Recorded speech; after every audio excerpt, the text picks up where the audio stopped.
Mr. James Scarlett, we go again. Yes, we do, mate. How the devil are you? You okay?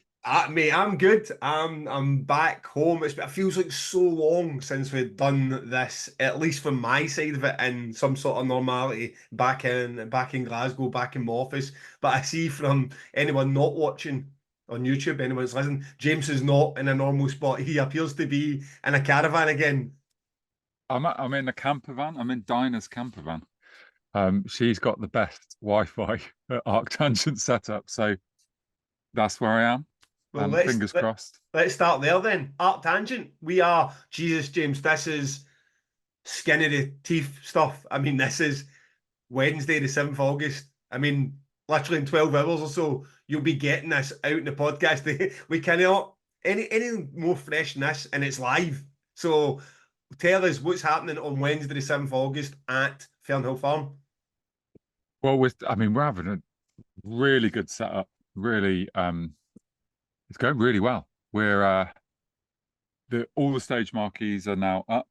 Most of the other marquees are also up, which is like the bar tents and first aid and things like that. There's about 6 of us here, and we're just pottering around. Simon's putting some fencing out. Me and Ollie have been staking the field this morning. Dinah's looking after us, as she always does. Dan and Jock are getting on with the site decoration. So there's a lot of like unpacking of stuff. So we're kind of keeping an eye on what's going on in the field, in terms of the build. But really, we're back at the barn just getting stuff ready. But honestly, I think I said that 2000 Trees was a little bit stressful. But ATG feels really like everyone's in really good spirits. Yeah. You know, me and Sire are in great mood. Ollie, Dinah, everyone's just like, we're feeling the love today. So. And currently, I mean, listen, if it's wet Arctangent, it's fucking wet Arctangent. We've all done it a dozen times and we know how to get through, but let's try and be positive. It seems quite dry at the moment. The weather forecast doesn't look horrible. Could this possibly be a half decent weather Arctangent? I mean, well, we've had a really good week. So I've been here nearly a week and it's been sunny every day, tiny bits of drizzle. But yeah, it's good.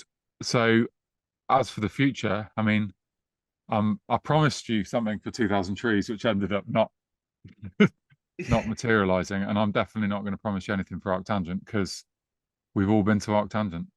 Yeah, and believe me, this there is a wee bit of a podcast curse coming on, and this because it seems to be when we mention things, albeit clowncore. Yeah. I mean, James, talk me through the out of sync episodes, the way they dropped. By the time you're listening to last week's ones, which we recorded a month ago, which we never do, that was a bit of a What's the name of that? What's the name of that Nolan film? Yeah, Christopher Nolan.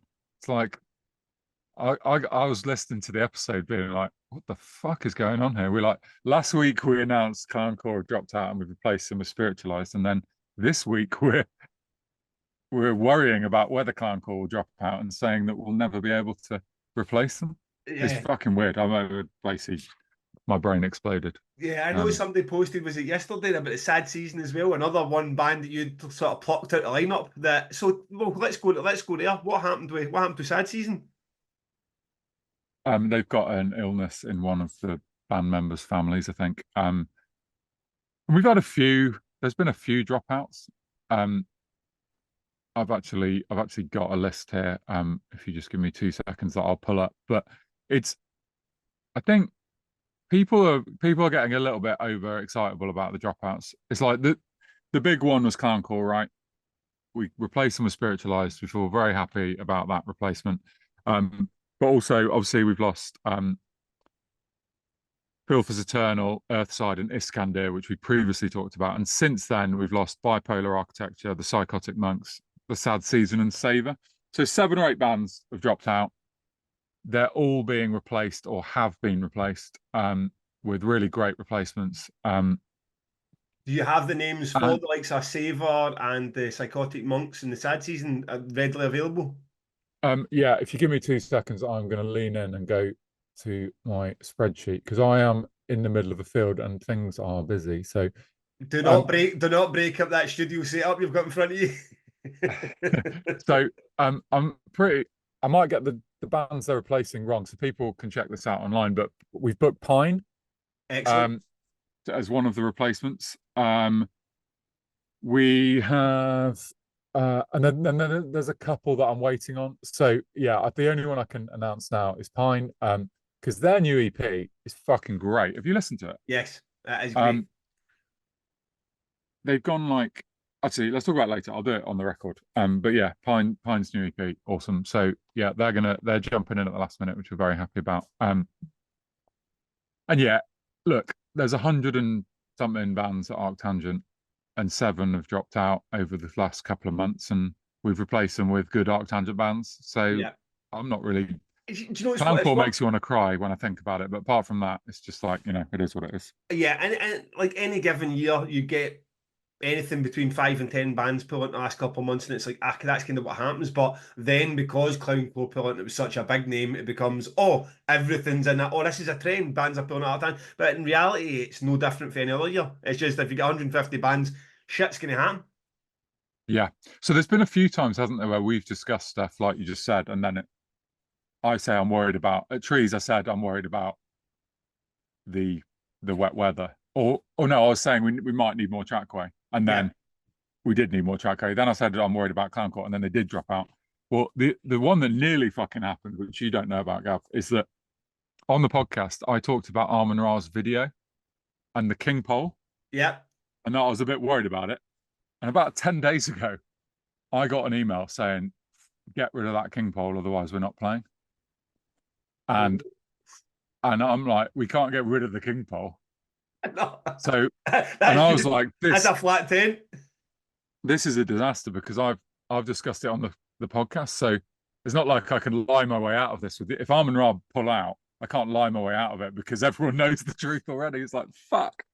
So I basically said to Sarah and Matt, you need to make this problem go away. And they have designed very cleverly there's 2 projectors now, which go around the King pole, and it merges into one video at the back. And Armin Ra are super happy with it. But I actually thought Armin Ra were going to pull out. About a week ago, I thought this is fucking going really wrong. It's so I remember the conversation vividly, and I also know exactly what Armin Ra like. It's like that might as well be another band member to them. That projection being the way they want it to be, so they're not going to compromise with it. And fair play, that's their right. But I always thought, what is the big issue with getting the projector on the King pole? What's the problem there? Well, for most bands that will work, but for Armin Ra, they want the projections. They hit the band, don't they? The projections are onto the band and onto the screen. Yeah. So if the stage is close to the King pole, that doesn't work. Yep. Because you can get them onto the screen, but you can't get them onto the band, if that makes sense. So anyway, there's no drama here. Yeah. He says it's all sorted. Everyone's happy. And yeah, no more dropouts. I mean, look, the dropouts are, when people are ill or got serious health issues, or there's a mental health issue with one of the bands, and basically they're all humans, and sometimes they can't do a show.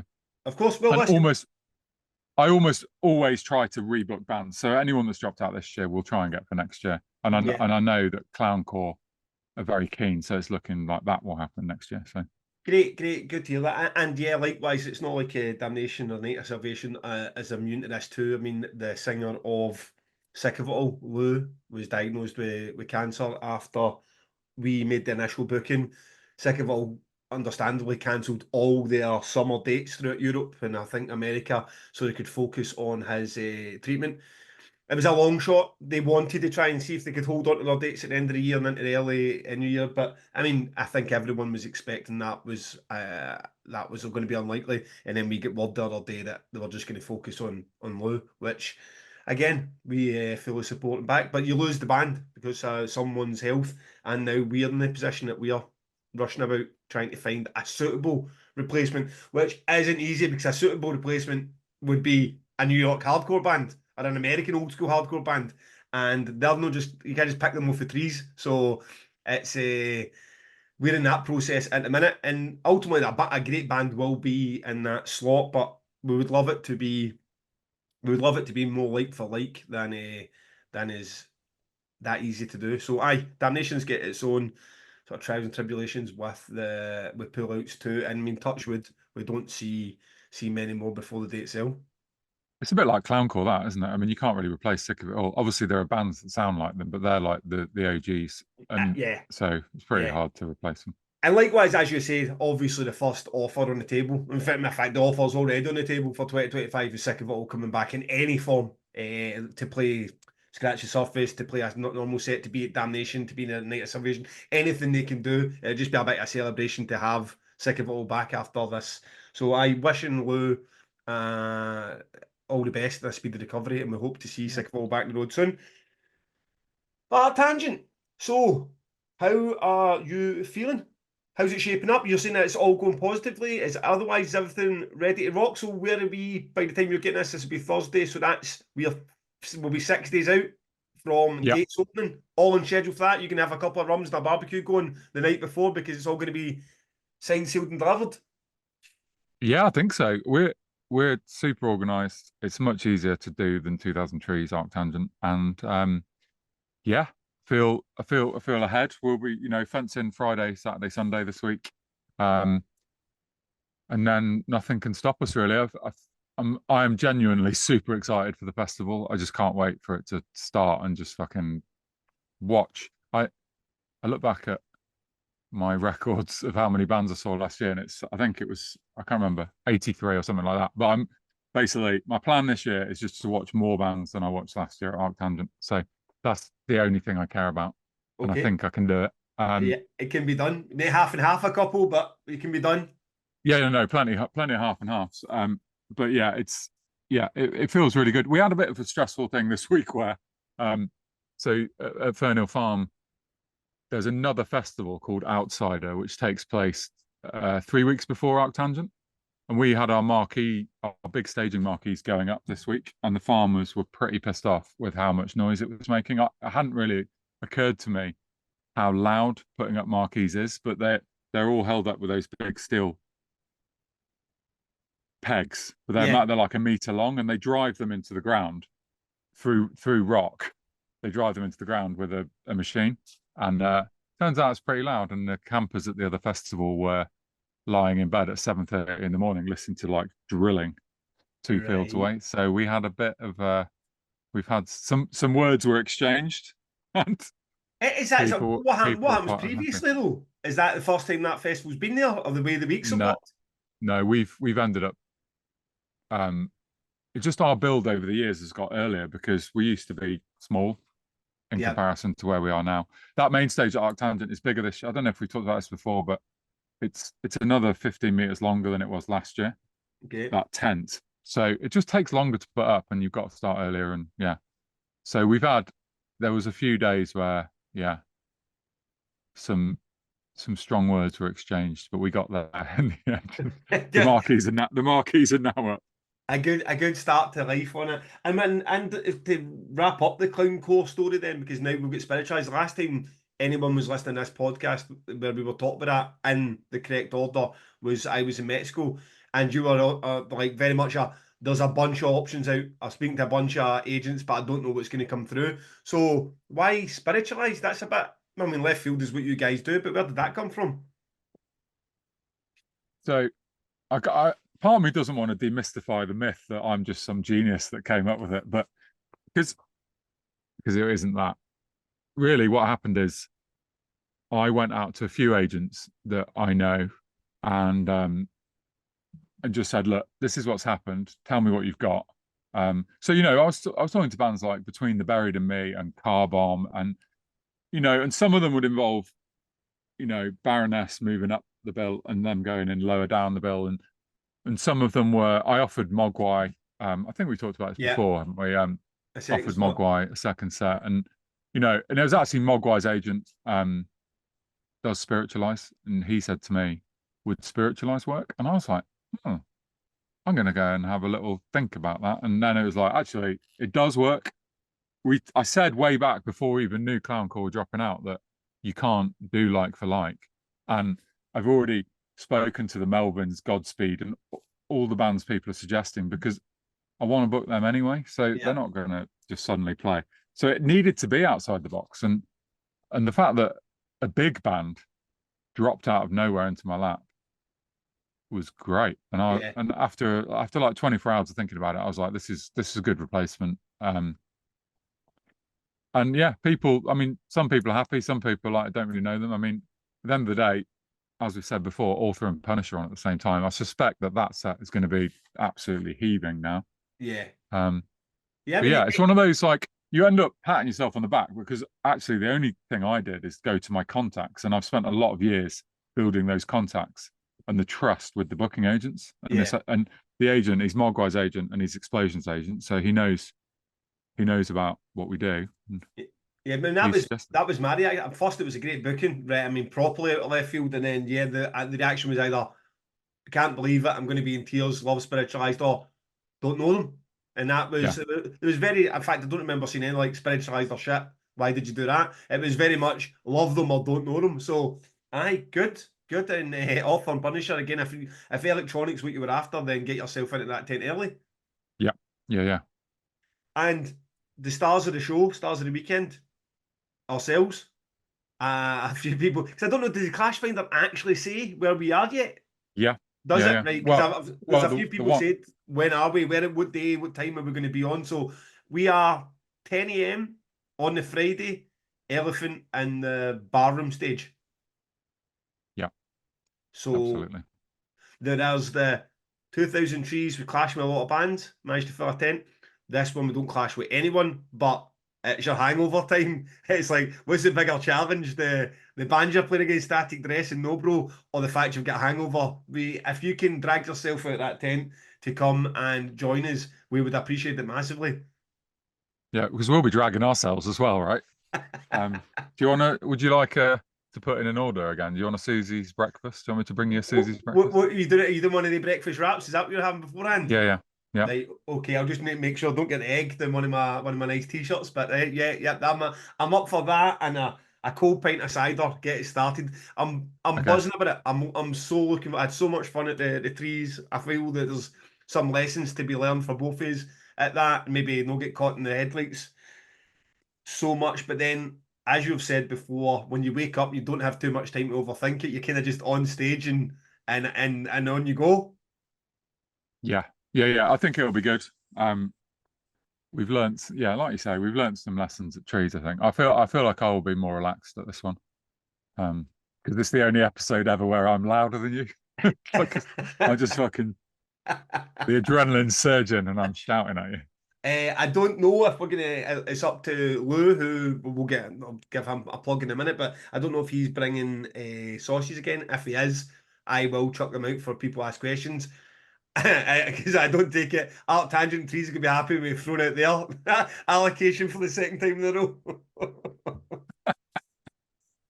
And I've spoken to Kev of Big Scary Monsters, who run the merch at yours. First off, we'd actually sold a few more tees or sold out of sizes that we didn't know about. So we've restocked another 50 t-shirts to go into there. So please, if you want one, especially in the larger sizes, get there quick on the Wednesday and nab it, because the larger sizes were the first ones to go at Trees. And secondly, Kev is going to set up a stall in the Elephant in the Barroom stage while we're on. So if you're there and you want to grab a t-shirt, a hot sauce, or if there's any tills left, and I'm not sure there will be, you can do it in the tent with us. So thanks to Kev for being for sorting out for us. That's very kind, and please everyone take advantage of that, because the t-shirts, if you're watching on YouTube, as you'll see, are absolutely class, because I'm modelling mine. James is too cool to wear his own merch. He doesn't wear Trees or Art Tangent, or like he only wears band merch. So he said if he ever gets himself one of these t-shirts, it won't be for framing in his living room or something. I wear it. Actually, we play football in black, so I'm going to get one and I'm going to wear it to play football. But I'm not walking down the street in it. Also, I always wear like denim shirts. So you've gone for the pocket thing. Yes. So you wouldn't see it. It's a bit, man. I mean, at the end of the day, it's classy. It's a classy shirt, and it looks good, mate. You look good. Thank you. So yes, get yourself there. Merch is going to be in the tent. We're going to have hot sauces, the Arctangent hot sauce. I received it yesterday. It's fucking lovely. I had it with my last night's dinner. Get yourself a bottle of that from the man himself, Lou's Brews, who has signed up for another sponsorship deal, which effectively, as I said online, pushes us past the point of the 52 episodes that we agreed to do. So, James, this might be the first time you're finding out, but we are going past episode 52. I suspected we might, to be honest. So, yeah, okay, all good. Yes, so get yourself there on the Wednesday. Grab a bottle of the Arctangent sauce. You probably have a bottle of it sitting in your house. Have you had a chance to taste it yet? Or... Do you know what? I nipped home last night and it was there. So thanks, Lou. There was 2 bottles of Arctangent, 2 bottles of Trees. And yeah, the Arctangent's got a little kick to it, hasn't it? It's, so yeah, I didn't eat it with any food, but I tasted them both. Very nice. So yeah, thanks, mate. Appreciate it for sending it over. Yes, and usual guys, you know the script by now. loosebruce.co.uk, pod 15. Fill your boots. If you're not Arctangent, I'm sure they'll be online for it, Lou. And Lou, thank you once again for supporting the pod. Great to have you on for another bundle of episodes. He did say we like to keep things honest with Lou as well. He said like the pod 15 offers, they have tailed off a wee bit. So guys, get back in a bit. He's supporting us, so please support him. And for another plug, because for that kind of podcast, there is a new podcast out there, Calculating Infinities, with Renfrey Deadman, formerly of the Riot Act podcast, and Simon Clark, who you might see his name bounced about the Damnation forums. I think he goes to all 3 festivals. They've got a podcast. They've done a 2-part special on year 1 of Arctangent with myself and you. So if this Arctangent content, this whole episode is going to be dedicated to Arctangent. We're going to have Tom Begley of Boss come on, tell us a bit more about his love for Arctangent then. If that's not enough content for you, go and check out their Arctangent special. James gets in about the origins of the festival and some of the favourite sets, and what we remember was a Damnation stage back in year 1 at Arctangent 2, so I chip in with the odd bit of banter too. So check that out. I enjoyed it. I actually only listened to it yesterday and the day before, because I've been so busy. But yeah, it's really good. And if you were at Arctangent 1, you definitely got to listen to it. It's good to reminisce about some past things. Yeah. Okay, check it out. Another great podcast out there. This episode is the countdown to Arctangent. This, because the pod you'll get next week when you're at Arctangent will be like Q&A 5. And I'll be out at 6 in the morning. We'll be on stage at 10. So there's almost no chance, unless you're an actual psycho, that you've managed to get up early enough to listen to that pod. So this is as close as we're getting to the festival itself. The questions that I've picked are all Arctangent focused. I'll read them out to you, considering you're in the caravan.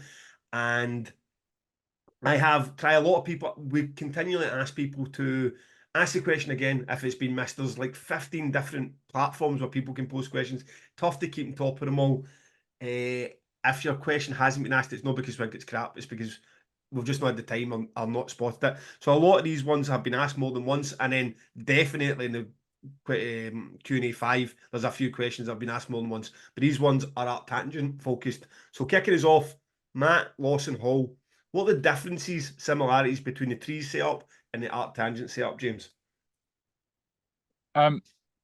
It's quite a different, we've been talking about this the last few days amongst ourselves. It's quite different vibes. There are more people at Trees, more helpers, more volunteers, more paid people. So it feels much more intimate at Arctangent. I mean, there's only 6 of us here at the moment, and tonight we'll go to the pub and have some food together, and it's really intimate. Whereas at Trees, there'd probably be about 40 people here by now, which can be super fun, but is also quite intense. And like I've just got so much going on, very full head of like all the things. I've got a full inbox, I've got a full setup schedule. There's just everything going on, and like the more people to talk to is quite overwhelming sometimes at 2000 Trees in setup. Whereas Arctangent is a lot smaller. Also, as we talked about before on the pod, ATG has got less extras than 2000 Trees. There isn't the forest stage, there isn't the forest school, there isn't all the kids stuff, so it's much easier to set up. We're basically in that field right now. You could walk in there now and you'd be like, oh yeah, I recognize this is Arctangent, because it's got 5 stages, and like 4 bars, and they're already up. And once we connect those stages and the bars with the fencing, you've got yourself a festival. So it's easier to do. There's also less organizers. It's basically just like much more contained. Yeah. It feels like. Also, and the other thing that I forget every year is that we only do our job twice a year. We spend all of the year sat on a laptop. And trees is definitely harder because when you first get to trees, your brain and your body are just not festival fit. They're like sat in an office fit. And Yeah. whereas now we're all like, we're on it. You know, we were just having a conversation about accreditation about an hour ago, of like how people get their tickets, who gets what ticket. And my brain's ready for it because we've just done it all at trees, made a couple of mistakes at trees, and we're just like, it's just like copy and paste, but easier. Our Yeah. tangent is for us. So yeah. That's interesting. That's interesting. Having that you just sort of get switch out of that sitting in the laptop mode into the practicalities of bringing it into real life when you get the curveballs thrown at you, which always happens, especially like, shit, I never realised that pass would actually allow that person into that room and they're not supposed to be there, etc., etc. Yeah, and look, I am very honest on this podcast, as you are. And when I was stressed at trees or feeling anxious or whatever, I was honest on the podcast a couple of times about it. And I'm on holiday, relaxed at the moment. I'm like totally, totally chilled. We feel like we've got this. I hope I don't fucking regret saying that, but Aye, yeah, I hope the podcast custom that, Matt. Right, brilliant, brilliant. yeah. Okay, David McNeil. This the response to the exact cost of our festivals was unreal. People were all over that, everybody, and I appreciate all that positive feedback. But it always opens a can of worms these things because once people get a taste of it, there's never enough. There's like, oh, why did you not go line by line by line of it? Like, how fucking boring and long do you want to We like the put shipping forecast. It's like James spent 46 pence and 3 plastic cups. It's like there's only so far you. I thought we went deep in the numbers, but for some people, like I'll just listen to you just reading your accounts. Like, hey, okay, that's about as far as it goes before it gets born. But I've noticed a couple of people, like they want to talk about percentages. And for Damnation, if I can answer it quickly about the whole percentage of your revenue splits, Damnation doesn't have a bar take. So we've got ticket sales, a wee bit of sponsorship, and a wee bit of merch. So the sponsorship and the merch to me are like 2 wee added extras. Everything's about the revenue made for ticket sales for Damnation. So when I see these questions, there is no huge big sponsorship deals. There is no huge bar take for us to take. So our the way I look at it is like 100% ticket sales, and I get a wee bonus from the sponsorship and from the merchandise that helps keep you afloat in a year like last year where the money wasn't great. Obviously, that's different for trees. So David McNeil's asking, now that we've heard the costs, can you guys please provide revenue numbers and at least percentage of revenue contributions for each of the income streams, tickets, merch, bars? Thanks for the work and amazing podcast. So basically what he's asking is, if your ticket sales aren't great, if you get this big chunk, you say, oh, 20% of your income is going to be alcohol. So that's just as important as sponsorship or X, Y, and Z. Yeah, I mean, given that I haven't prepared for this podcast, it's a challenging question, which I'm going to try and answer. In a normal week, I would have prepared this, so apologies if it's a bit high level. But I mean, our second biggest, obviously, ticket sales is the one, but there's a big chunky bar take for us, which is about 15% of our income, and no, it's more like 10% of our income is we make through the bar, and food traders is about another 5%. So we make quite a chunk out of that, and sponsorship is very much a Ebbs and flows. rolling. Yeah, so we always have a beer sponsor and a cider sponsor. And I'm super excited that we've got Arbor this year for the beer because I'm drinking an Arbor right now. My favorite Arbor is called My Little Sobroni. There's some advertising for you. And I'm drinking one now. You know, those things, you're not going to retire to Barbados on that level of those sort of sponsorships, but it's nice to have. We also had a Marshall sponsorship at Trees this year, which was really, really amazing. And I hope that continues into the future. So sponsorship's quite a hard one. You know, some years you might get 20 grand sponsorship. Some years you might get 100 grand sponsorship, but it's more likely to be 20 most years. It's not like world beating numbers. We could do a podcast in much more detail on the income. I wouldn't mind talking through, because merch is quite a chunky one as well. Probably about another 5% of our income. But really, you live and die on your ticket sales. You cannot survive without the ticket sales. And luckily, we've had a great year at Trees and now another great year at Arctangent. So I don't know if that really answers this question. Gives you a little bit of me on the wind. Yeah, I mean, at the end of the day, it does. And I suppose if I was to think, so I'm thinking about the question a wee bit more, so doing it, okay, let's be a wee bit fairer on this. Between the sponsorship, the forum passes we do for the Star Wars bar, the merchandise that we sell. I mean, maybe you could, with all combined, you could edge towards maybe that 10% of total income. But again, it's not. You're not having a success for an unsuccess. You could take all those away and still have a successful Damnation. You couldn't take the ticket sales away.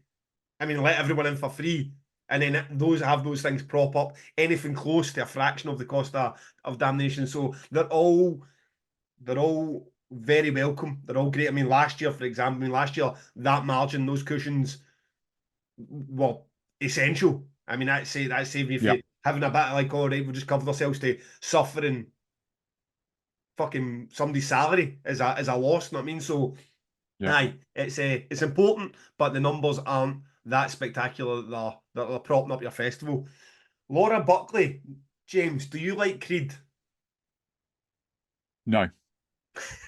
I'm too old to like Creed, because they're fucking third wave grunge. So like I can just about listen to Bush, who is second wave grunge. Creed are like a shite bush, aren't they? Creed are a shite bush. You're right. So you get your Nirvana and Alice in Chains, and that you're like your top level god tier grunge, and then you get fucking Bush that are that radio rock kind of grunge, and then you get the lowest tier, which is, I mean, if it is, I mean, it just sounds like radio rock to me. And the reason that Laura's asking, obviously, is how do you feel about the amount of Creed related posts that are on the ATG page? Do you find them funny? I mean, she mentioned, are you trying to book them? You're not trying to book fucking Creed, are you? Because I'll end this podcast if you try to book Creed. No, you're not doing that. So, no, I'm not. Do you find them funny, or did it just annoy you? They don't annoy me, but I don't find it funny either. Yeah, I mean, I'm just going to be honest with you. I know the guys that run our social media at one point like started like stopping people posting about Creed, and they thought it was getting a bit spammy. I'm totally fine with it. If people are having a nice time posting about Creed, then they should go for it. But I would suggest these people go and listen to fucking Pearl Jam. It's like, stop listening to Creed. And if you can't listen to Pearl Jam, just listen to Bush instead. Yeah, I mean, from a guy, and I don't. This is no malice to this, but you've got a good and strong forum there, or group like the Arctangent, and I noticed last year it was getting absolutely swamped for the school tickets and Aldi vouchers and all the spam going in there. And I remember messaging at the time, because I know the power in the forum and I know how many tickets it can sell. You're like, you need to get somebody on that, because it's too good for everything that Facebook's limiting with your actual business accounts. Having a forum that's allowed to just die away is just not an option. And I remember that, and that's my feeling a wee bit about the Creed stuff. Now, I used to be in the ATG forum a lot more than I am now.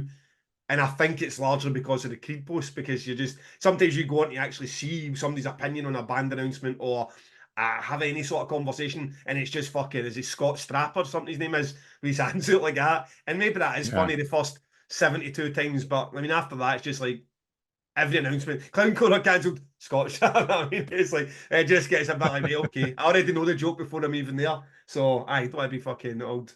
Well, there's things on that forum that annoy me, and it's not that. People going, oh no, I've just seen the long range weather forecast for 20 days away. It's like, for fuck's sake, seriously. We'll post about the weather 3 days before and not. Also, people selling tickets, like, if you buy a ticket for Damnation and then you can't come, I want you to be able to sell on. I want to support you being able to sell on. Posting on the forums is a terrible fucking idea, because it just ruined, like, people, once you start seeing ticket sales, every second post about sales, then people get really bad with it, and then they start bumping their own posts. It kills an entire community. All we need is a Twickets, or whatever the resale site is, with a link at the top, and just list it there, and anyone who's looking can go and find it. And I am more than happy, and our mods are more than happy to have something pinned to the top about ticket sales when it comes to it. Please don't go to the Damnation Forum and do what's happening at that Tangent Forum at the minute. It's like, just continually keep reposting the tickets you've got to sale, because it's fucking depressing. It's utterly depressing, especially if you're the organiser. Like, we're hoping for some people to buy extra tickets here, and Yeah. you guys are just keep going on about, oh, I've got, between the spam of like the American fucking woman in the bikini saying that she's got 6 tickets to Art Tangent for some reason, it's a depressing read. Yeah, it is. So yeah, it's tricky. It's hard to control these things. Though people are going to do what they do. They are. They are. But right, James, the pronunciation of this is Bryn. Bryn. Bryn. Bryn. Bryn Jones. One for James. What's the reasoning behind? I want to know this as well, James. What's the reasoning behind running the festival Thursday to Saturday instead of the more traditional common Friday to Sunday? Because I always think Sundays at festivals are really shit. It's always a damp squib. People go home. People are like, oh no, work. I've got work. I've got work. I might watch a bit of the headliner, but then I'm going to get on my way. I'm going to pack my tent up in the morning. Whereas you finish on a Saturday night and everyone has a right fucking party and they go for it. So that was our original feeling. And I still think that's true. People are much more likely to take Friday or Thursday off work than they are Monday. People look at it and they're like, oh, I am really tight on annual leave. I'm just going to go to work on the Monday. So that was the original feeling. I don't know if I had my time again, whether we'd still do that, because there are some pros and cons about it, particularly as we now start on the Wednesday. So to come to our weekend festival, you've got to take 3 days off work. So yeah. I don't know. That was the original theory. We thought we at that time in sort of 2007 with Trees, we were just like in some sort of like utopia where we could just decide what the best festival looked like, and we were just making decisions without really thinking about their repercussions. So yeah, there's something quirky and quite novel about it. I mean, honestly, you still need to wrap your head. I'm saying to my wife in a year that she's not coming to Art Tangent because she is coming next week. I'm at Art Tangent, and she's like, right, okay, what time you up on the Monday? Like, remember, that one doesn't actually go on a Sunday. You come back up the road on the Sunday and then you're back for Monday, be it for work or for the kids, and it's great.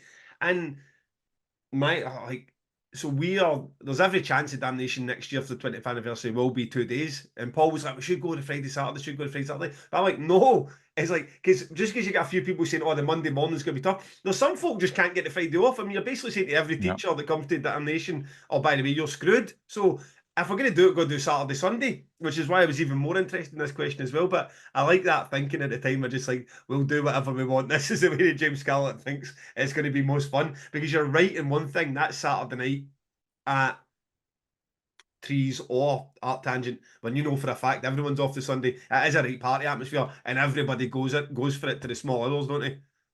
Yeah, they do. It's definitely a much better ending to the festival than a Sunday would be. So yeah. This is definitely a question that's been asked several times. So thanks for that, Sebastian Ray. R-E-H. We're going with Ray. R-E-H. Yeah. Sebastian Ray. Ray. I don't know. I know, so clever than your fucking pronunciations. Do you track international sales, or where they're from? We're coming from Germany ever since the second ATG, and I've met many nice people from different countries. Would be interesting to know. Do you track your international sales, and how do you track your international sales? Thanks, Sebastian, for coming since the second ATG. Wow. Our ticketing platform provides you with a graph of where everyone comes from. So it is really quite remarkable when you look at it. Like every single country in Europe is covered pretty much.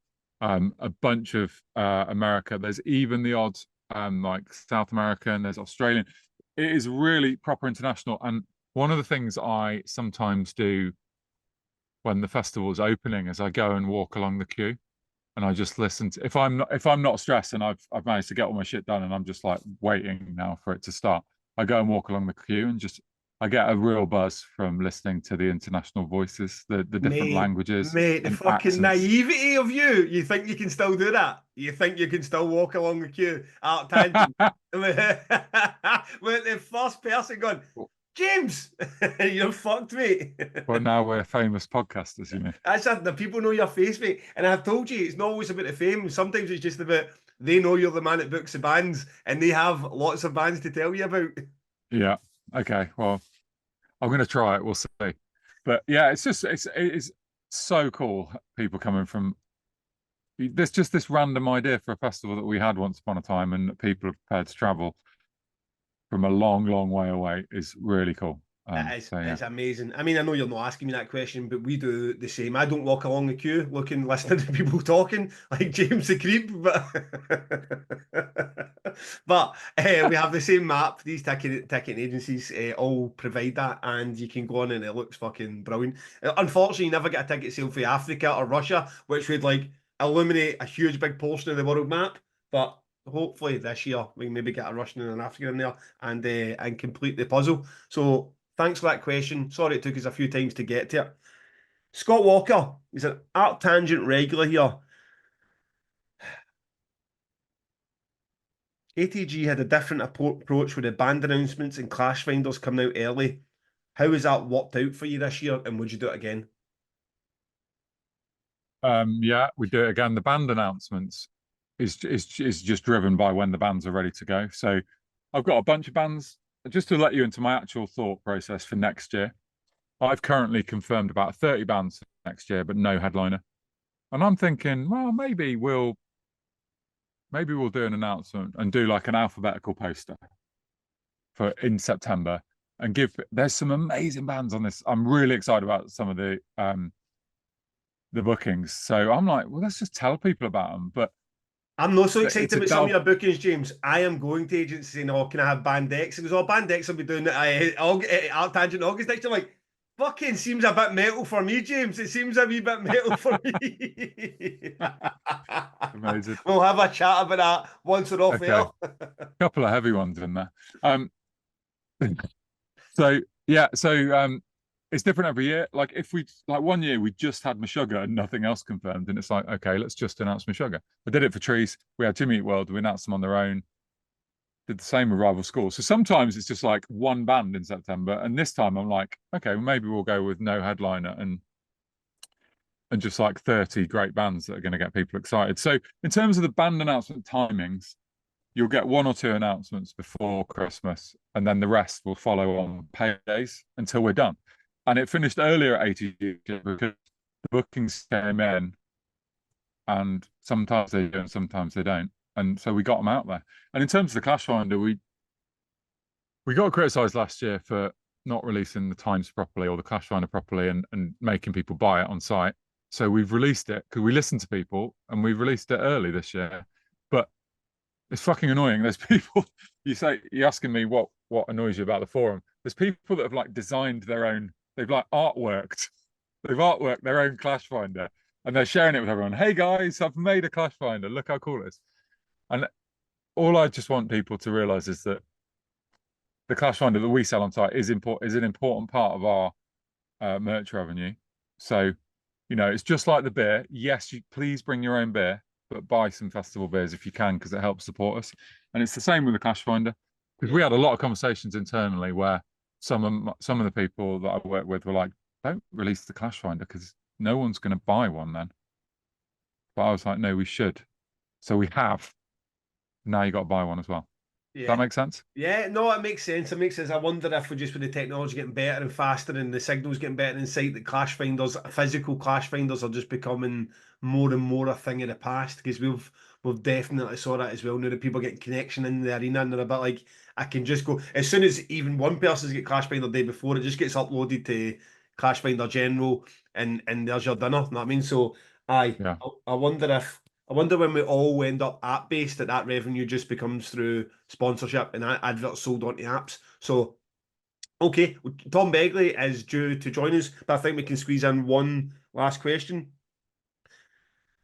Oh, there he is. Yason, we'll come back to you another time. See if we can do this literally live as this is going. We don't even need to edit it. That would be fantastic. Mr. Tom Begley, the man, the myth, the legend.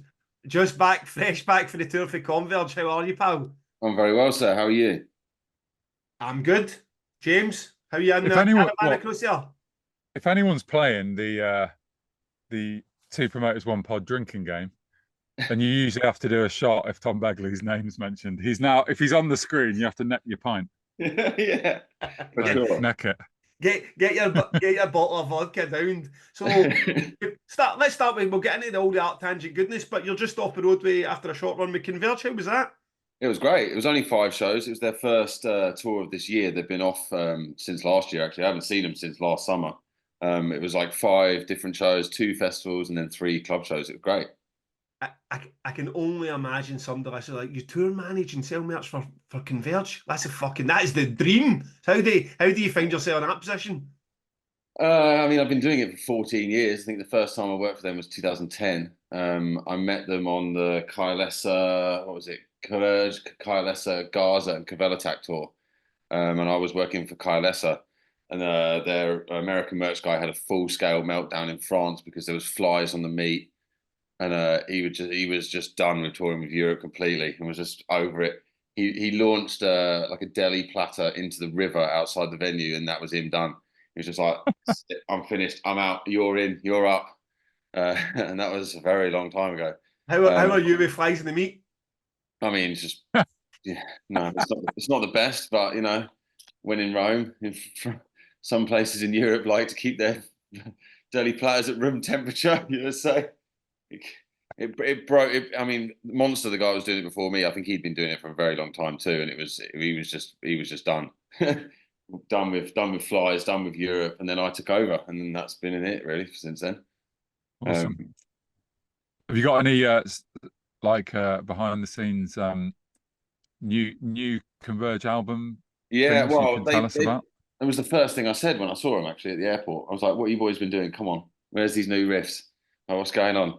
And yeah, they played me a little bit. I mean, they're a kind of slow moving band when it comes to that stuff because they're ultimate perfectionists, all 4 of them. So it'll be ready when it's ready, I think. But what I heard sounded great. Absolutely. And for the listeners that don't know, I haven't seen your hands on stage. You've got a Converge tattoo on your hand. Yeah. I mean, that's a full circle moment, isn't it? You go, I mean, I assume you had that before you started working with them. No, not a fanboy moment, that is it? No. I actually got it around the Jane Doe anniversary shows they did for Roadburn. It wasn't originally supposed to go on my hand, but it just was the place that's fit the most. I mean, out of all the bands that I work for, they're probably the band that I've worked for the longest and probably the band I've learned the most from. So it was more like a tribute to how much I've learned from working for them and like how important that record is and how important they are as a band. They're probably one of the most important heavy bands, especially in hardcore and metal too. Like they're the kings really. How they do their band, how they do things is just something that I'm a real big supporter of and believer in. And it was more of like a respect tattoo than it was a fanboy one. But yeah. It's a weird one as well because you've played both Damnation and Arctangent so many times, but then you've also been to both Damnation and Arctangent with Converge. Yeah, at least one. No, wait. I think at least twice for Arctangent, and probably and at least once for I think the Jane set. Yeah, so Damnation was the Jane set, and then the Arctangent. The first time I think I did it with Converge when it was torrential rain on that old stage. Do you remember, James?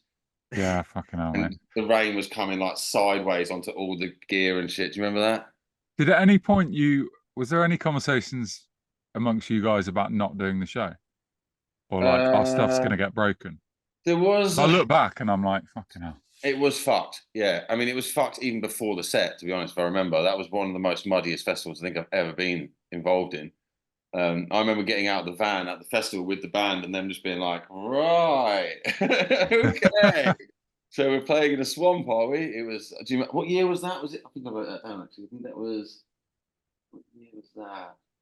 Yeah, well done helping him out here, James. 2017. You probably know better than me, guys. 2017. I was looking at my notes. It was 2017, that show. And we got there. And enjoyed, I mean, they enjoyed the set at Damnation, didn't they? Very much. He's left a wee bit of equipment behind afterwards, caused a bit of panic, but excuse me, I didn't leave shit. Yeah, that was quite an interesting moment in London when we woke up the next day. Yeah, no one's getting thrown under the bus in this podcast. It was all rectified. There was no damage done. So enough about the mighty Converge and all about Bosk. tell us, you're playing twice over next weekend. Tell us about your plans. So we've been playing. I think we've done Arctangent. This will be our 7th time, and we wanted to do something that was different for both, like without repeating songs or trying to do something that was different that would be interesting for fans to come to see both sets. Obviously, they're going to be completely different, just because of the stage and just whatever the spec of the production is bigger on the main stage. But we're doing a sort of. Let me just glance quickly at the set list so I don't fuck this up. We're basically doing 3 covers on the Wednesday and a bunch of older songs. Am I allowed to tell you what we're doing? Is that a good idea? I don't know. Yeah. Why tell don't us? why don't you tell us 2 of the covers and leave one as a surprise? Okay, we're doing a band called Earth Tone 9, who are a fairly important band to both the festival and to us. I think that Arctangent, the record, was a very important one for at least me and Alex, and probably Nick too, back in the day. I've got an Earth Tone 9 tattoo from like 2004 or something. I think me and Alex went to the last ever Earth Tone 9 show in London at the Garage, whenever that was, fucking hell, a long time ago. So we're doing a Tatuama Sea cover with Carl from Earth Tone 9, which should be Yes. which should be quite cool. Yeah. Obviously the festival was named after the band. So when we were talking about what should we do for this, we all spoke about covers. We had probably a 250 WhatsApp message group chat about which ones to do, which ones made sense, and which would be like important to do. And I think that Carl was going to be there, so we were just like, well, that's a no-brainer. We might as well do that. So we're quite excited about doing that. We're also doing a Torch cover, another really important band for us. We definitely stole part of their guitar sound when we were starting. They're one of our favorite bands. We probably played with them a couple of times over the years too. They're a big influence on the band, and I think that it's a very appropriate Arctangent song to do. What is the song? What's the song? I would do Mentor off the first record. And we've got great memories of playing with Torch in probably, I think it was 2006. I think it was Baroness and Torch. We played with them in Brighton, I think in 2006, and they'd blown up all their amps on the previous, I think it was like the show before, the Torch had blown up both the guitar amps. So we were so young. I think I was 18. I think it was like the first 2 years of the band. And then the first thing they said we were obviously huge fans of Baroness and huge fans of Torch at the time. And they were like to our guitar players, can we use your amps? Because we've blown ours up. We were just like, yeah, that's a dream come true. But also like, We need them. yeah, all right. And I remember after that show, both Alex and our guitar player, they'd obviously like fucked with all the settings and shit on our amps. And I remember both our guitar players being like, oh, that's how they sound like that. Sick. Like, it was quite a funny moment when we were like, oh, great. that's how. Yeah. So this is a full circle moment for that as well then. Exactly. So like, yeah, which is how we ended up choosing the covers really. It was just like we wanted to just do songs that were sort of appropriate and songs that were important by bands that we respected. I feel like we should know the final one now, Tom. I want to know what the first. Okay, well we're doing Joan of Arc by the Melvins. Have you heard of those? Yes. You heard of the Melvins? Yes. They're another band that's like totally bizarre and basically does whatever they want on every record, which we look up to in that sense too. And the drums and almost all of the Melvin stuff is absolutely mental. The drummer is probably the one of the best bits of the band, and I think that the song that we're doing is sort of Bossk appropriate, and it's fucking heavy. And we've been practicing pretty hard. We've got some more stuff, more rehearsals this week, and then next week before the show. So hopefully we'll be in good shape by next week. Amazing. And you've got probably my favourite item of merch I've ever seen, that T-shirt, the Melvins. I thought you'd tell like us that. about that. Tell us about it. I mean, I hope they don't sue us, but you know, it's an iconic album. If Andy's going to get sued, Tom. Yeah, I was going to say, I reckon the old Dinger Escape fan will be after you two soon enough.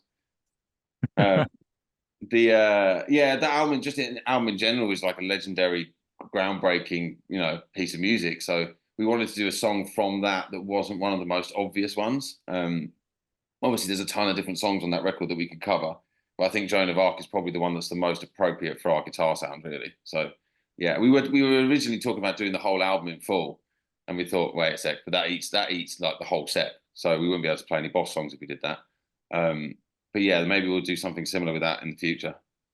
In terms of this is a very James question, but in terms of the actual talents of those individual bands, are there any ones you went, oh, I really like that track by Earth Tone 9 or Torch or the Melvins, and then suddenly the bass player yourself or the drummer or the guitarist goes, shit, that's actually a lot different from what I was expecting and really tough. Was there any songs you picked that you thought, like, let's just bin that because that's a fucking 6 months of practice?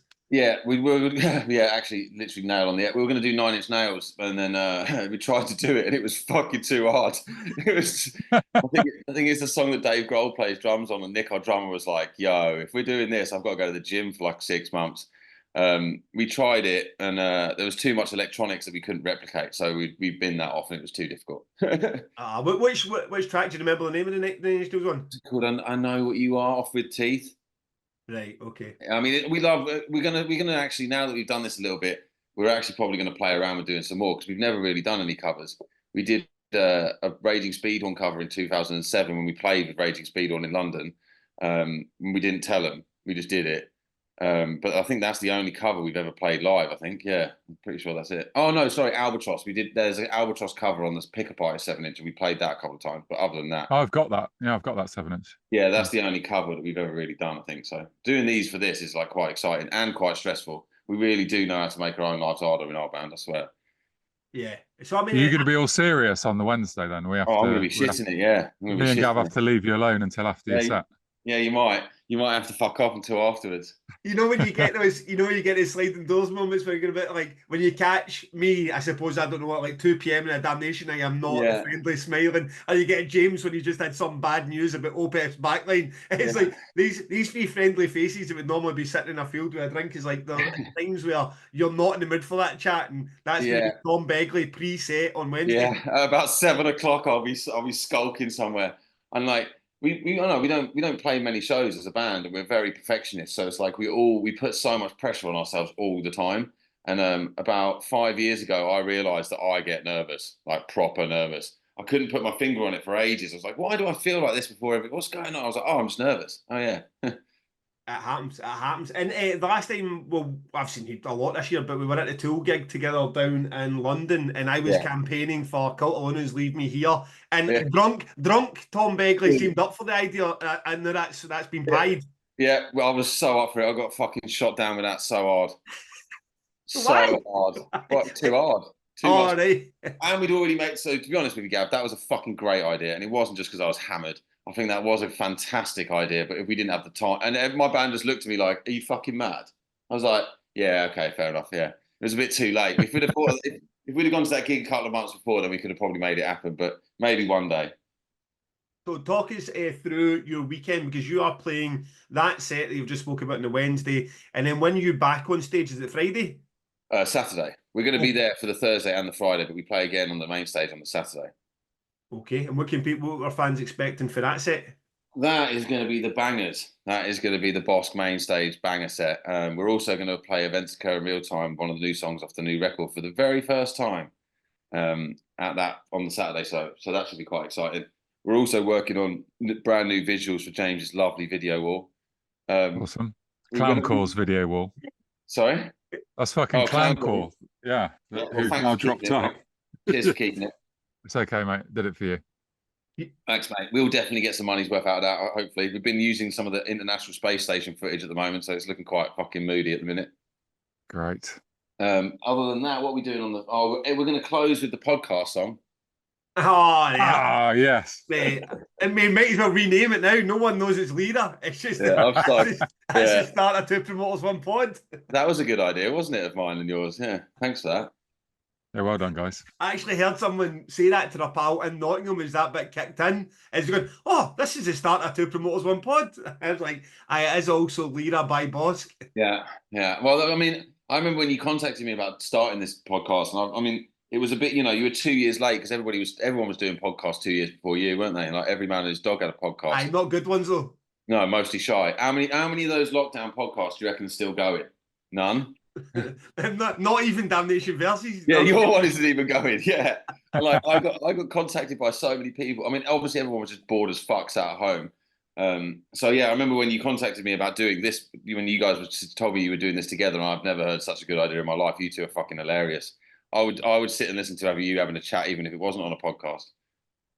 Oh, mate, thanks. Well, that's nice of you to say so. Yeah, I think you're two of my favourite people I've met doing this. I think. Amazing. Well, look, I want to talk to you about your tour bus because go on then.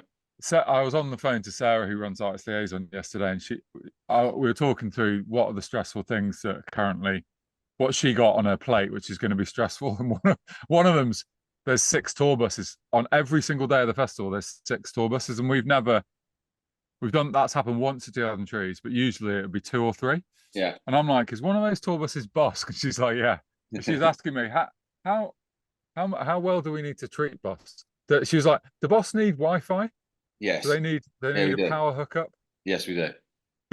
much appreciated. She's like, we got Mogwai in a bus. Who do you want me to prioritise, Mogwai or Bosk? Well, you can prioritise Mogwai on the Saturday if you want. Thanks. You see, because I've got the thing is, Tom, rinse him for it, because I know I've got this coming down the pipeline when James shows up with his fucking bus, and he's not even going to go on the stage. And he's not even fucking playing. Yeah. So what will your Thursday, Friday look like in terms of you're not playing? So are you going to be out and about watching bands, or what? Yeah, that's exactly why we get in the bus. Really, I mean, to be honest, the combined cost of doing 2 sets with 2 days gap in the middle, it's expensive no matter which way you look at it. And obviously, we all want to be at the festival. You know, I mean, it's our last shows for the year. We don't really play many festivals. We actually don't really spend that much time together as a band either. So, like, we're actually quite looking forward to being at the festival just for fun for 2 days and seeing. I mean, there's tons of bands. I mean, we all like different. That's the other thing. We've done it in the past where we've left site and come back and stayed in hotels or Airbnbs or whatever. But like trying to organise 5 different people who want to go to a festival at 5 different times to see 5 different bands, it's just too fucking stressful with these. You know, I'm nearly 40. I can't be arsed with chaperoning 4 different people's days. So because we're going to be staying on site, everyone can just do what they want and see who they want and go to bed when they want and whatever. So I'm really looking forward to seeing Meshuggah. Explosions. Last time I saw Explosions in the Sky, I fell asleep watching them in Brighton. Great advert for Poor Explosions. Yeah, I mean, I was just too stoned to be watching post rock, and just fell asleep. Yeah, so that was good. So I want to make sure I watch their set. Who else have I got on my list? I made a list of bands I wanted to watch. I want to watch LLNN. I want to watch Pine. I want to watch Kirsty's Metal Hands, the Arctangent Baroness covers band. Big love to all of the people in that band. They're hilarious individuals. What else have I got on it? Ern. I forgot Ern. We're playing. I've lost the. Yeah, we can't hear you, Gav. Yeah, best bit of the podcast. Yes. So, see when you've got bands like, say, Amon-Ra, and you're a huge Amon-Ra fan, right? Yeah. But you've seen them, I don't know, 710 times. How do you, when you go to a festival like Arctangent, when you've done the festival run with Converge, with your own band, with anyone you're out with, how do you balance that? Do you look at it and go, I'll go see Amon-Ra again for the 800th time, or like I'll skip that one, but I'll go and check out a band that James has booked that I might know less about? How do you play that? That's a good question. Personally, I mean, I'm the most jaded person on the planet when it comes to festivals. I think I've done 30 this year. But I'm still, you know, for example, even on this Converge tour, I got to see that Dillinger Escape Plan show, which we should probably talk about at some point. And I, you know, I'm oversaturated with getting to watch bands every day when you're on tour for a month doing, you know, 20 festivals in a month. Like, but so I'm a little bit spoiled with who I get to see and who I don't get to see. So like a band like Amon-Ra, I mean, they're great pals of mine, and they're one of those bands that I could fully watch every time. Like I mean, I love that. I love the music. I love how they do their show. But yeah, and in answer to your question, seriously, this year I'm probably going to go watch a bunch of people I've never heard of, if I'm honest, because we're going to be there all day. There's no like restrictions on leaving, and so I can go watch background. I like the fact that Arctangent does that so well. Is something that I've probably not appreciated as much in the past because I've been playing or working or whatever. So on the Thursday and the Friday, I'm definitely going to be spending most of the day watching bands, I think. Brilliant. Awesome. Brilliant. James, who's if some smaller names that Tom might not be aware of, then who would you say, right, make sure you catch a couple of these guys? Thing is, Tom's one of those guys that either loves music or fucking hates it. So often I will recommend music to Tom, and he'll be like, "They are fucking shit." You do listen to some absolute waffle, James. So what's the point in recommending? No, come on. Healthy living. You're one of those people that you love everything. I want you to watch Healthy Living. Okay. On the Thursday on the main stage. Okay. They're fucking Let's go great. together. Okay. Yeah. Let's do it. And I bet you'll hate them, so I'm just going to recommend them anyway because Perfect. I think Hex Vessel are amazing. Oh no, I've seen Hex Vessel. They did the Converge Blood Moon shows. Okay. I've Oh seen yeah, it a so few they times. did acoustic, Yeah. didn't they? Yeah. Actually, It's they're on just before Bossk on the Saturday, so you'll be like cowering in your dressing room. pacing. Yeah, I'll be Yeah. pacing nervously like a dog. Yeah. Backwards But and no, forwards. I'm familiar with them. I'll definitely watch some of it. What, But yeah, what, healthy living. And I really love the Slift album from this year, but I suspect you might think they're shit. No, I watched them in Sheffield actually. They played last year. I think they played what's it called, Doom Lines, and I actually watched them. They were pretty good actually. Oh, mate, I don't know if he's been polite just because he's on a Yeah. podcast, but I tell you, the Tom Begley in WhatsApp is never this polite about bands. Well, you know, put me in front of an audience and I'll fucking become a little bit more nice. I mean, I could throw you properly under the bus here because Please don't. there's some bands I know you hate. Don't you fucking dare. No, let's keep it nice and civil. The three of us will be together with a cold pint in hand watching Julie Christmas. Yes, we can accept that. Yes, we will. Yep, deal. Absolutely. I can't wait. I genuinely can't wait to see you both in the same place. It's going to be great. It's going to be good. And James does have a great knack of relaxing at his festivals. It's fucking. I know. It's a wonderful thing to see. Yeah, it's great. He does fuck all these days. Back in the day, he used to do loads of shit. Now he's got a team of minions. Providing them with caravans to do fucking I do like your podcasts. caravan actually, James. Let's have a look around your caravan. Come on. No, don't. He can't move anything in the whole set. The whole will setup break, falls it to will bits. this is not my. I'm in someone else's van. I'm in Dinah's van at the moment.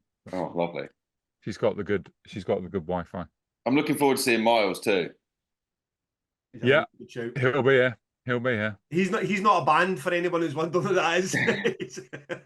Miles is on at 1 o'clock on the Tuesday. Yeah, I used to this spoken word set and Elephant in the Barroom. So I mean, you can't mention the Dillinger Escape Plan to this fan base with me sitting here with the rip-off logo and not tell us, because here's the general gist of when people watched that American set was. It was a wee bit underwhelming, and Dimitri did not look like he wanted to be there, and it always a wee bit fucking. Aye, underwhelming is probably the best way, nicest polite way to put it. You text me to say it was fucking class, so tell me about Romania. It was fucking amazing. I was a little bit like, yeah, whatever. They were one of my favorite. I mean, I think myself and Alex from Bossk got super into Calculating, and I think the first time we saw them was supporting System of a Down. I think Greg was already in the band in like 2001 or something.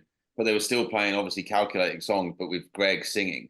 So a lot of the songs in the set, I'd never seen them with Dimitri. So yeah, I mean, I did watch that video. Watching a fucking phone video at a festival is not really fair on anyone to be like, this isn't good, because it's like it's the worst way to watch anything. So as much as I watched some of that and wasn't hugely blown away, I still was like excited to see it, and it was fucking amazing. It was so good. The Billy, the drummer, is insane. The whole set was great. They played like some proper deep cuts. I think they played like 2 songs off the first 7-inch or something that I'd never even heard before. So it was a proper like old school fan set. But yeah, I loved every single second of it. I watched the entire thing. It was brilliant. Big crowd? Massive fucking crowd. I mean, they were playing, the stages were like side by side, and it was Dillinger on one stage and then Amon Amarth on the other side. So you could sort of see the crowd on one side. If you've never heard the Dillinger Escape Plan before, if you're into like Amon Amarth and like whatever, war metal or whatever the fuck that is, watching the Dillinger Escape Plan playing those songs is like, what is going on? Like, It's not exactly like a passive audience band that you can just sort of get into. There's no clap along bits of Calculating Infinity, you know what I mean? And there was definitely, I was watching the crowd at one point, there's people like with full corpse paint on, just like that, like, what is this shit? You know what I mean? There's people literally psyching themselves up for like a let's roll on the ground. World like, the band after them was like, when bands have got, there was like obviously people waiting in front of a Amon Amarth stage for them to play or whatever. But there was obviously like an overlap, so you could see people just being like, "The fuck is going on over there?" And that it just sort of reminded me of that's how I felt when I saw them with System of a Down. I was like 16 or 17, being like, "Whoa, what is this?" So maybe they made some new fans. Maybe I was too. I mean, I was at that same tour with System of a Down, and it was too much for your mind to process. I mean, when I saw that, I don't think I'd ever heard music that sounded like that before. So it was a bit intense. Aye, and the rock. So that's Rockstad, isn't it? Rockstad at the new Romanian. Well, no, I don't know if it's a new Romanian festival, but it's a Romanian festival. It's now booking some. Yeah, it's got a lot. Yeah, it's got a lot bigger. I think I did it 10 years ago maybe, and it was like a 2-stage little tiny festival, and it's really grown. I mean, I don't know how many people there, but there was at least 20,000 people or something. Right. But I think it was 5 days long or something, or maybe even 6 days long. I think when we finished the Converge tour, the last festival, that festival was still happening. I was looking on social media, being like, "Hang on a minute, these poor cunts in Romania have been at that festival since we started this tour. We've been all the way around Europe, and they're still at the same festival." It was mad. I think they had Pendulum closing the last day or something mad. I can't remember. The lineup was bizarre. Aye. I had a few friends who were a bit like, this looks like something new and fresh. And the lineup's good. I like it because it was quite deep. The lineup, there's a lot of interesting bands. Yeah, it really was. I mean, if you ever go, wear some sunscreen, Gav. You'll fucking cook out there. It was like 35 degrees or something stupid. I got to watch Gutterlax. Are you familiar with Gutterlax? Yeah. They played as well. They're one of the most entertaining festival bands I've ever seen. It's one of those ones because that whole Slam Death, it's a scene in itself, isn't it? And you're a bit like, but I quite fancy giving them partly canon. I mean, they don't do that well. The Bogro and Totoro's getting chucked everywhere on the mask, but it's the same genre. Same kind of thing, yeah. Right. I think Gutterlax just don't give a single shit. It's fucking hilarious. I've watched them a few times this summer, and it's hilarious. I couldn't name you a single song or name you a single riff, but it is definitely entertaining. Aye, absolutely. So, before we go on the record, anything else we want to say about Arctangent, about Bosk, about anything? This is the last chance people are going to hear it before they're on site. Come early and watch all of the bands. I can't remember what time we're on the Saturday, but the Saturday is probably one of the best festival lineups the UK has ever seen. So well done, James. I don't think you could really get any better than Mogwai and Electric Wizards on a Saturday night, can you? Thanks, mate. Well done on that one. So yeah, I mean, by the Saturday, everyone's going to be feeling pretty ropey, I reckon, at the festival. But you've got to save the best till last. Really, that Mogwai set is going to be a fucking brilliant experience, isn't it? I think that's what I'm looking forward to the most. Are you going to be rock stars and be leaving in the bus that night, or? We fuck, James. Are you joking? Right. So So the three of us we'll see each other a number of times, but after Mogwai in the like guest bar. Let's meet up there. That'll be amazing. I can't wait. Honestly, man, Mogwai has been one of our favorite bands since the band started. So I've only seen them a couple of times personally, and I think there's a couple of people in my band that have never seen them. So we're all really looking forward to that for sure.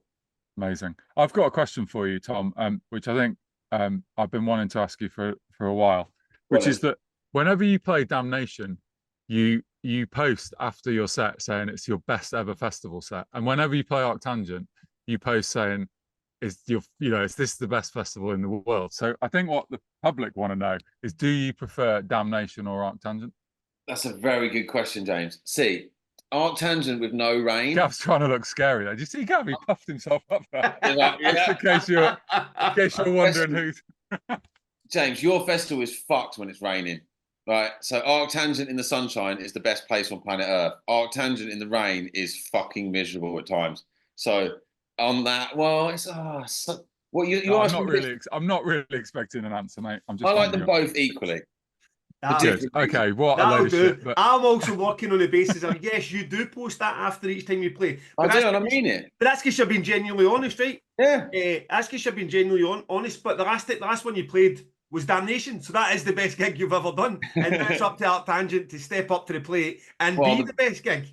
Well, yeah, I mean, that's kind of on us a little bit, though, isn't it? I mean, the Damnation sets were 2 of the best shows we've ever played as a band. So hopefully Arctangent can become the new statistic of the best shows we've ever played. So I'm looking forward to, trying to, compete with Damnation is an interesting sentence. But yeah, I mean, both events to our band feels like sort of like a home game, if you will. Like, I don't think our band fits anywhere else as well as it fits at both your festivals. So I think that a lot of our fans go to both as well. I know lots of Boss fans that have said to me that they've gone to see us at both festivals. So I think that being part of both. I mean, we played 2012 Damnation and 2013 Arctangent. So I mean, we probably didn't really play any festivals at all when the band first existed. So since 2012, I think Damnation was the first Boss festival. I think, or the first proper festival.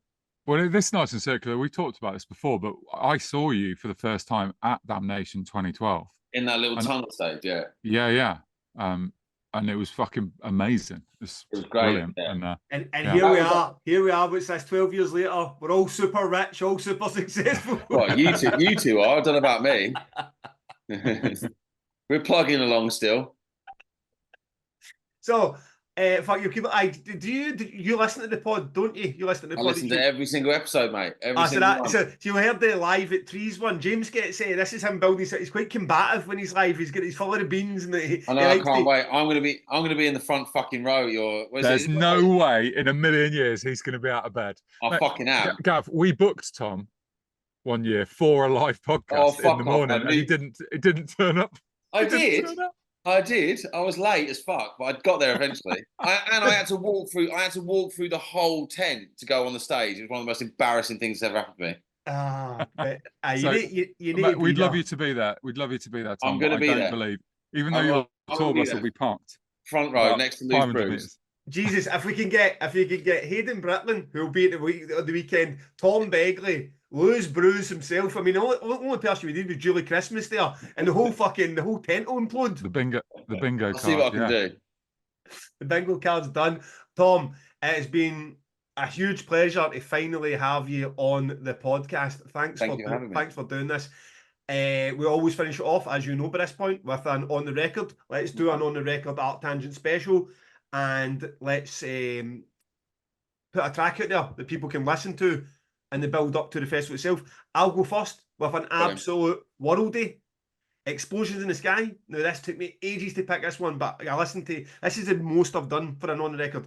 But I'm going to go with Have You Passed Through This Night from I think it's 2001 that album came out. It's got a sample at the start with from The Thin Red Line. Have you got a story to tell? Tell me I've sang this to you personally, Tom. Tell me something. No, but I know the song you mean. It's a banger. It's honest to God. I don't know if they play it live or if they'll play it live next weekend. God, I hope they do. But it's God level post rock. Yeah. There's something about a sample as well in post rock. It's like because post rock can get quite dense in its own way because there's no fucking lyrics. So sometimes you get a wee sample in there, it can really lift the song. And this one is as good as get. I almost went for Your Hand in Mine, which is another absolute cracker. And Is It So Long Lonesome, which but I feel that this is my favourite Explosion in the Sky track. Have You Passed Through This Night? Have a listen to it on the record playlist on Spotify. James? Awesome. I'm going to go for Pine. New EP is fucking great. So was I. Were you? Yeah. Were you really? I've got my phone here. No, you go for Pine. I will change my answer. Now you go, Tom. You tell us Pine and give James a second to pluck at another band. Mine is Pine off the new album called Our Endless Hours, which I think is in their set. I think they play that song.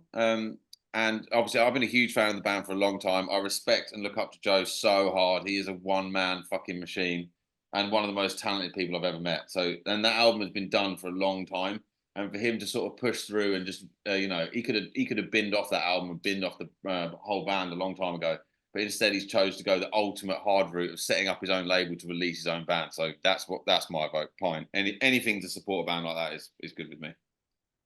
It's really, I really love. They've sort of transitioned from being like, well, the way I see it is they were very much like a post-metal band. They were quite comparable to Cult Luna on that first release, which is great. It's what is it called? Loss. It's amazing, wonderful. But there's much more post-rock now, I would say, and really great, really great.